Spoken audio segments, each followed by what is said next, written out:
आज हम पढ़ेंगे chapter number 2 inverse trigonometric function. और इससे पहले मैं ट्रिग्नोमेट्रिक फंक्शंस की बात करूं तो ट्रिग्नोमेट्रिक फंक्शंस ओवरऑल डोमेन और रेंज पे ट्रिग्नोमेट्रिक फंक्शन का इनवर्स एग्जिस्ट नहीं करता है। उसका रीजन क्या है? किसी फंक्शन का इनवर्स कब एग्जिस्ट करता है? हमने पीछे चैप्टर रिलेशन फंक्शन में पढ़ा था इनवर्स कब एग्जिस्ट करता है। इनवर्स एग्जिस्ट करने के लिए कोई भी फंक्शन वो बाइजेक्टिव होना चाहिए, that is 1 1 and onto होना चाहिए। तो ट्रिग्नोमेट्रिक फंक्शंस अपने ओवरऑल डोमेन और रेंज पे 1 1 एंड ऑन टू नहीं होते। उसका रीजन क्या है? जैसे मैं बात करूं π/2, ये तो पता है आपको, π/2 ये सर्कुलर फंक्शंस होते हैं ट्रिग्नोमेट्रिक फंक्शन। π/2 भी यहीं पे है, 5π/2 भी यहीं पे है। तो साइन फंक्शन की बात करूं तो साइन π/2 पे भी वैल्यू 1 देता है और साइन 5π/2 पे भी, क्योंकि एक ही पॉइंट है, वैल्यू यही आएगी, 1 के बराबर आएगी।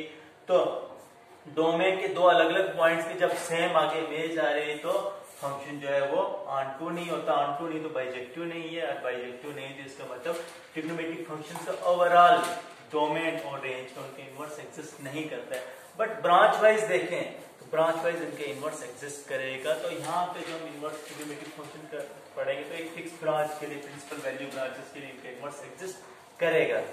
ठीक है, वो मैं आपको प्रिंसिपल वैल्यू ब्रांचेस बताता हूँ। उससे पहले अगर ग्राफ की बात करें तो जैसे साइन फंक्शन का ग्राफ वहां पे कैसे बनता था, ये मैं एक रफ स्केच ड्रा करता हूँ।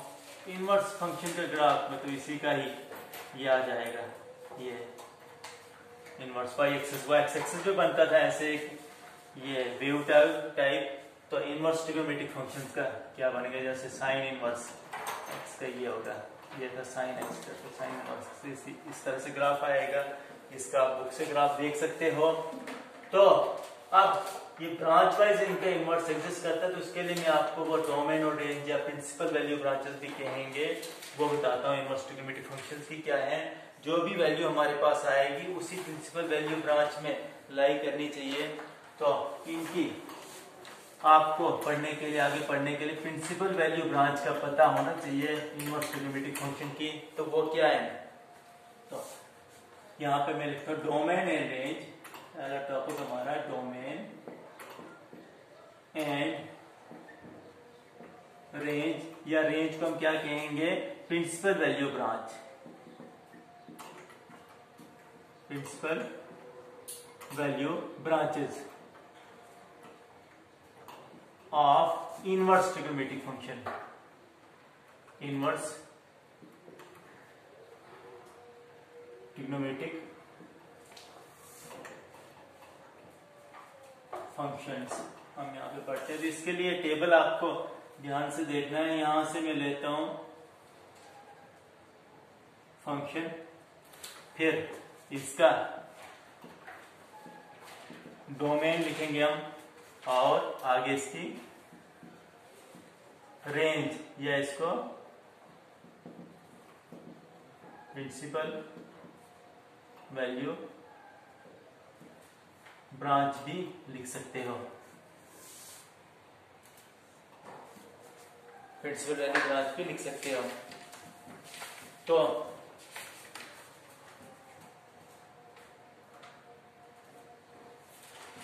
पहला फंक्शन हमारे पास साइन इनवर्स आएगा। साइन इनवर्स फंक्शन का डोमेन क्या आएगा? जो हमारे पास साइन फंक्शन का रेंज होता था वो इसका अब यहाँ पे डोमेन होगा। तो साइन इनवर्स फंक्शन का डोमेन क्या लिखेंगे हम? यहाँ पे इसका डोमेन आएगा -1 1, जो कि साइन फंक्शन का क्या आता था? रेंज आता था। क्लोज इंटरवल -1 1 इसका डोमेन आएगा। और अब उसके अकॉर्डिंग तो क्या आना चाहिए था? रेंज जो इसका साइन फंक्शन आर आना चाहिए था। बट ये प्रिंसिपल वैल्यू ब्रांच हम लिखेंगे क्योंकि ओवरऑल डोमेन रेंज पे कंटिन्यूस और इनके इनवर्स एग्जिस्ट नहीं करते हैं।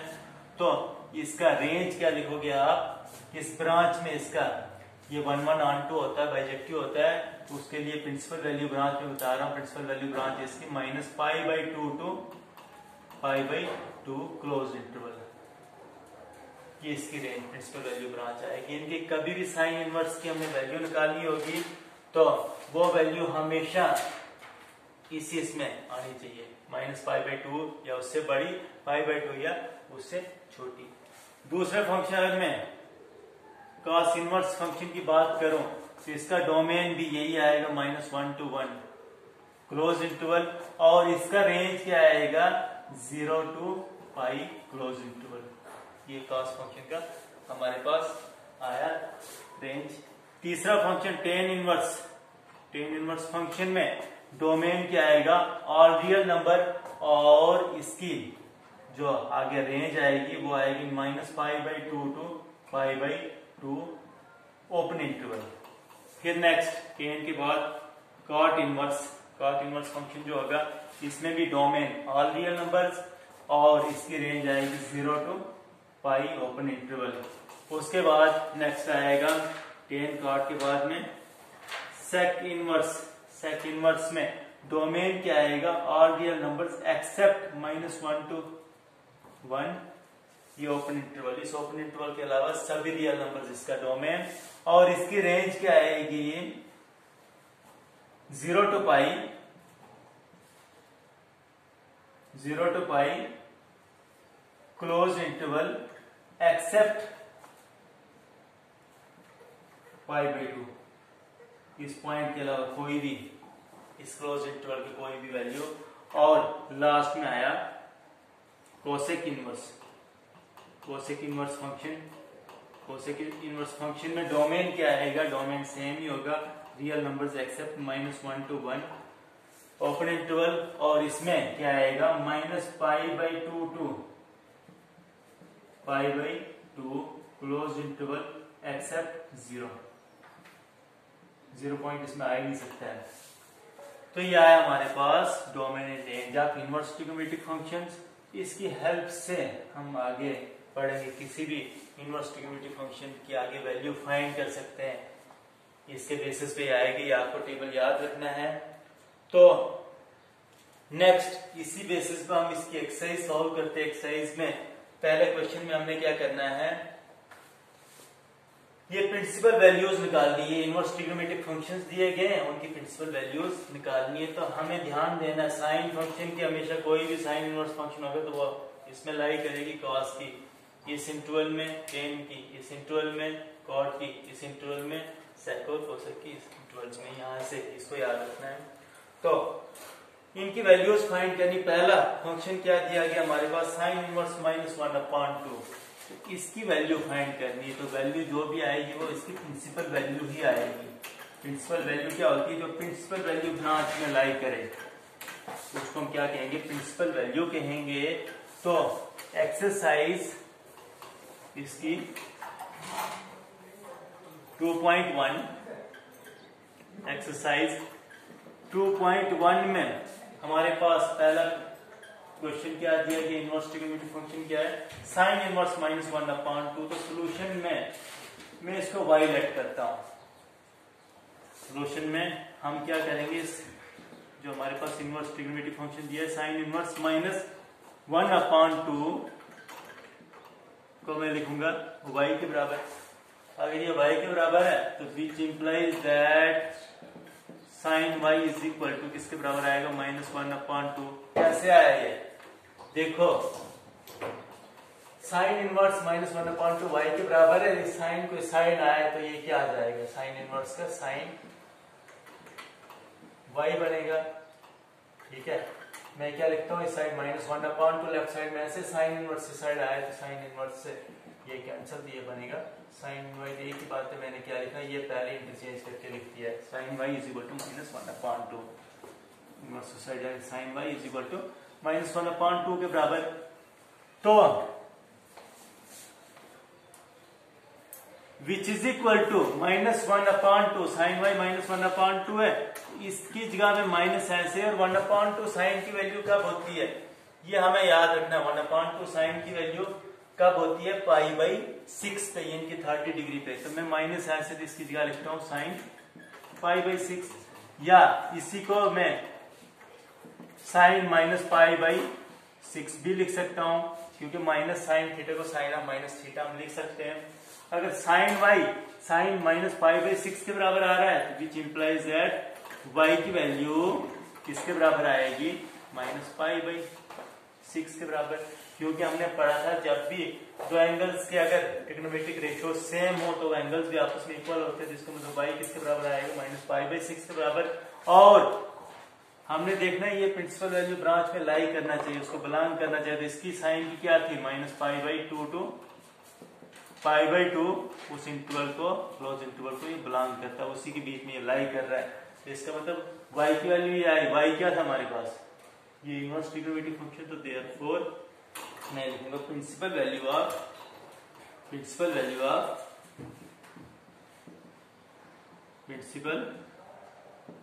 ऑफ y की जगह में क्या लिखूंगा, sine inverse -1/2 is equal to -π/6 इसका आंसर। इस तरह से आप ये सॉल्व करोगे। नेक्स्ट क्वेश्चन अगर मैं देखूं, cos inverse √3/2, cos inverse √3/2, second इसका हम सेम ऐसे ही करेंगे इसको भी। चलो ये दो स्टेप्स। क्वेश्चन नंबर सेकंड क्या है, cos इनवर्स √3/2, cos इनवर्स √3/2। तो यहां भी इसको पहले y लेट करो, उसके बाद cos इनवर्स उस साइड जाके क्या आएगा, cos y की वैल्यू क्या रहेगी, √3/2। फिर आगे देखो आप, √3/2 cos की वैल्यू कब आती है, इधर cos y, √3/2 cos की वैल्यू कब आएगी, तो वो हमने देखना है कि इस एंगल पे होती है √3/2 cos की वैल्यू, दैट इज π/6 पे, 30 डिग्री पे ये √3/2 होता है। तो इसकी जगह में लिखूंगा cos π/6 के बराबर। तो यहाँ पे देखो cos y और cos π/6 के बराबर है, तो इन दो एंगल्स का ट्रिग्नोमेट्रिक रेशियो सेम है, जिसका मतलब y इज इक्वल टू π/6। और ये बिलोंग कर रहा है किसको, 0 to π क्लोज इंटरवल को, जो कि cos फंक्शन का, इनवर्स फंक्शन का प्रिंसिपल वैल्यू ब्रांच है। तो अगर y इसके बराबर है तो y क्या था हमारे पास, cos इनवर्स √3/2 की वैल्यू क्या आई, और cos इनवर्स √3/2 की वैल्यू किसके बराबर, π/6 इसका आंसर। इस तरह से सेम इसी तरह हमने देखना, बट इसमें सिर्फ थोड़ा सा कंफ्यूजन किसके लिए, जब हमारे पास cos इनवर्स के साथ आगे नेगेटिव नंबर है, नेगेटिव रियल नंबर है, तो उसके लिए थोड़ा सा मैं उसको बताता हूँ क्या करना। बाकी सभी क्वेश्चन सेम है। एक और मैं tan इनवर्स वाला करवाता हूँ, छोटा सा क्वेश्चन है, उसके बाद हम cos inverse of negative real number पे जाएंगे।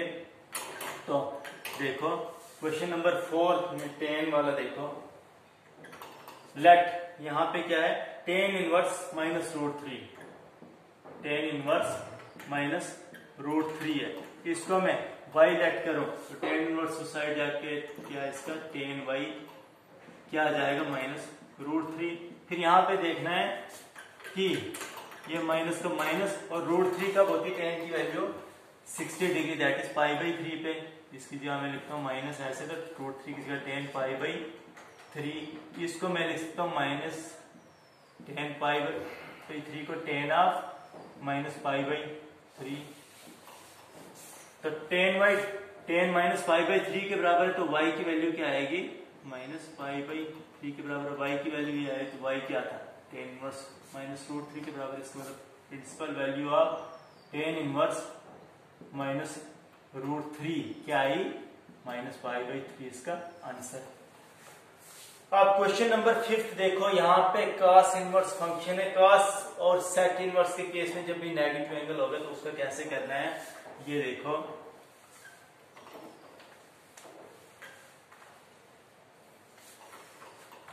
क्वेश्चन नंबर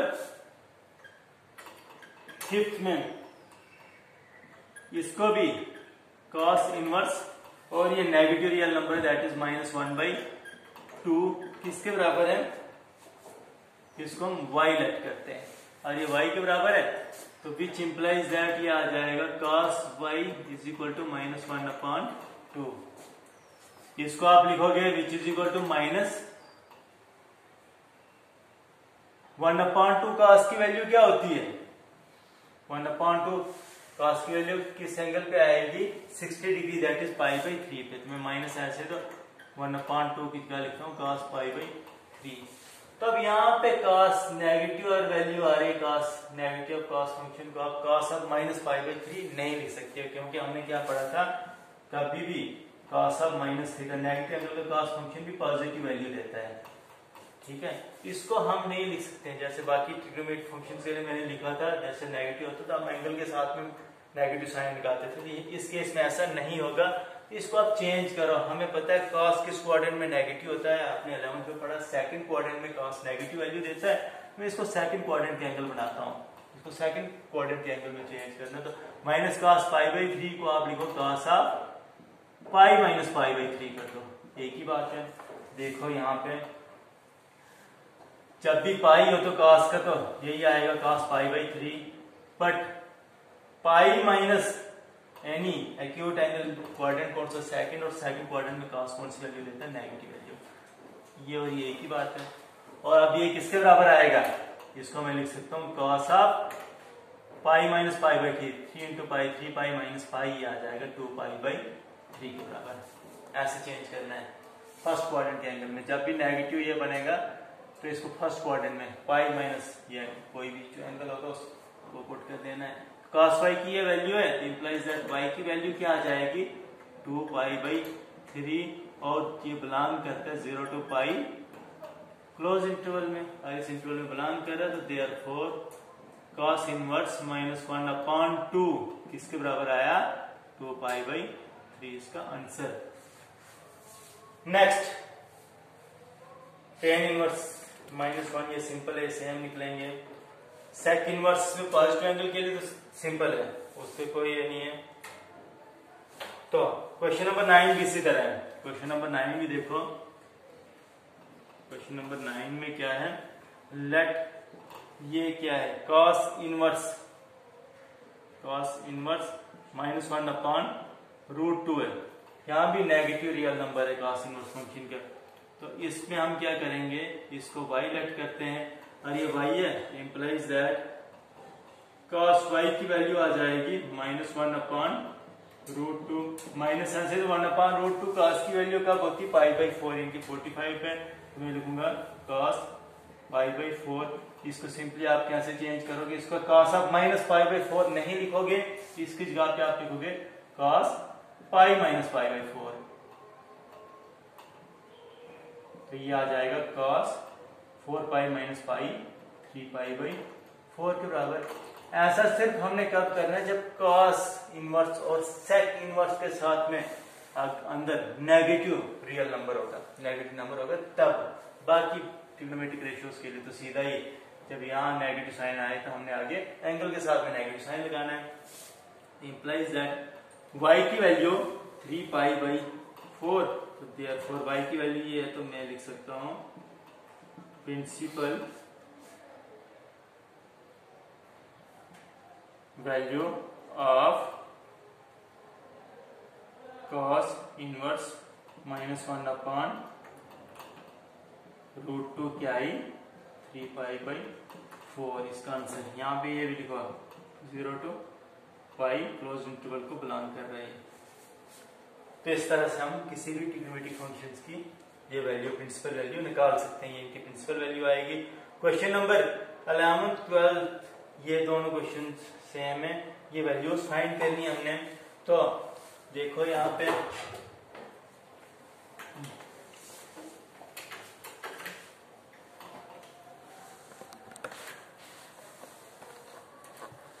क्वेश्चन नंबर 11 को बताता हूं मैं।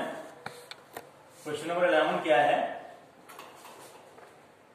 tan इनवर्स 1, इसको हमने वैल्यू फाइंड कर दी इसकी। मैं थोड़ा सिंपल वे से शॉर्टकट में करवाता हूं इसको। इसकी वैल्यू ये है कि हमारे पास tan inverse 1 plus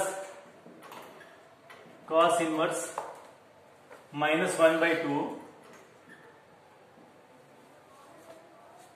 plus sign inverse -1/2, इसकी वैल्यू फाइंड करने के लिए आप इसको सीधा लिखो tan इनवर्स। तो 1 कब होती है tan की value, tan π/4 plus cos inverse, तो cos इनवर्स तो -1/2 की जगह आप क्या लिखोगे, 1/2 का होती cos की वैल्यू 60 डिग्री, दैट इज π/3 पे, इसकी जगह लिखो -cos π/3 और प्लस साइन इनवर्स -1/2 साइन की वैल्यू कब होती है 30 डिग्री, दैट इज π/6 पे, इसकी जगह मैं लिखूंगा माइनस साइन π/6 लिख दिया। तो इसका हम लिख सकते हैं tan इनवर्स tan π/4, ये ऐसे ही। और यहां पे हम चेंज करते हैं cos इनवर्स, तो -cos π/3 की जगह cos अब -π/3 नहीं लिखेंगे, इसको हम किस तरह से लिखेंगे, इसकी जगह cos π minus second quadrant angle बनाना है, π/3 कर देंगे। और यहां भी साइन इनवर्स ऐसे ही, और यहां पे लिख सकते हैं माइनस साइन है तो आगे एंगल के साथ माइनस लगा दो 6 के बराबर। तो इसका देखो, ये आगे आप प्रॉपर्टी भी पढ़ोगे, जब भी tan inverse of tan of some angle होगा तो ये इसकी वैल्यू सीधा π/4 डायरेक्ट लिख दो, tan इनवर्स tan कैंसिल होगा, इनवर्स ट्रिग्नोमेट्रिक फंक्शन जब ट्रिग्नोमेट्रिक फंक्शन के ऊपर लगेगा तो ये कैंसिल होके ये आ जाएगा π/4। यहाँ भी cos इनवर्स फंक्शन जब cos फंक्शन के ऊपर लग रहा है, इनवर्स फंक्शन कैंसिल कर ले एक दूसरे के, तो ये आ जाएगा π माइनस π/3 की जगह हम क्या लिखेंगे 3π माइनस π, दैट इज 2π/3। और यहाँ से वैल्यू आ जाएगी साइन फंक्शन के ऊपर, साइन इनवर्स ये वैल्यू देगा हमारे पास -π/6। तो इसका क्या आएगा, इन सब का एलसीएम कितना आता है 12, 12 से डिवाइड किया 4, 3 इंटू पाई का 3π प्लस 12 से डिवाइड किया 4 इंटू 2π दैट इज 8π, 12 से डिवाइड किया 6 को 2 इंटू पाई का 2π, तो ये आ जाएगा 8, 3, 11 में से 2 गया तो ये आ जाएगा 9π/12 को आप लिख सकते हो 3 से, दोनों कैंसिल 3π/4 इसका आंसर। तो उसके बाद question number 11, 12 multiple choice question में ये कॉन्सेप्ट के बेसिस पे निकल जाएंगे। पहले 13 क्वेश्चन में तो हमने सीधा इसकी देनी प्रिंसिपल वैल्यू ब्रांच लिखनी है साइन इनवर्स की, और दूसरा 14 है आप सॉल्व करो। उसके अलावा आप प्रॉपर्टीज इन इनवर्स ट्रिग्नोमेट्रिक फंक्शंस की दी गई हैं बुक पे, ये प्रॉपर्टीज अच्छे से पढ़ोगे 6 तक, 1 to 6 ये प्रॉपर्टीज पढ़नी, तो इसके बेस पे कल हम पढ़ेंगे एक्सरसाइज 2.2।